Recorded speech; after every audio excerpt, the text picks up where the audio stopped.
Kami naman po natin ang nilalaman ng ating latest na forecast track as of 5 a.m. po ito.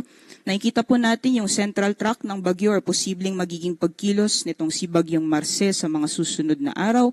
Meron din po yung forecast intensity or yung possible na category nitong bagyo or possible na lakas nitong bagyo habang patuloy pong binabaybay yung area po sa loob ng ating PAR.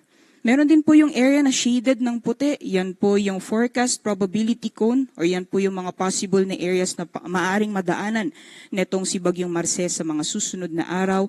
At yung area naman na shaded ng yellow, yan po yung radius ng bagyo. Diyan po nakapaloob yung malalakas na hangin na dala po netong si Bagyong Marce. Kung makita po natin sa ating latest na forecast track or forecast intensity, maaaring lumakas ito lalo si Bagyong Marce ngayong araw at umabot ng typhoon category hanggang paglabas po ng ating Philippine Area of Responsibility. At ayon din sa ating latest na forecast track, kita po natin sa Central Track, may possible landfall scenario po tayo sa may area ng Babuyan Islands, gayon din sa hilagang, or kung hindi po sa Babuyan Islands, sa may hilagang bahagi ng mainland Cagayan.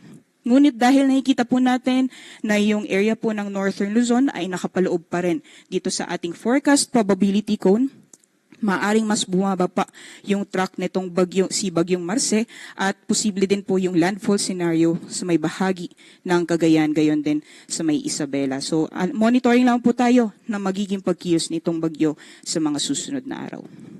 Possible po exit ng PAR ay sa darating na Biyernes or Sabado ng madaling araw. At kung makikita po natin dito sa ating latest na forecast track, magiging mabilis po yung pagkilos niya generally northwestward sa susunod na 24 oras at unti-unti po siyang babagal simula po bukas, especially po dito sa may silangang karagatan ng Northern Luzon. So nakita po natin yung satellite image kanina, mayroon po tayong mga rain bands nakapalibot malapit sa sentro ng bagyo.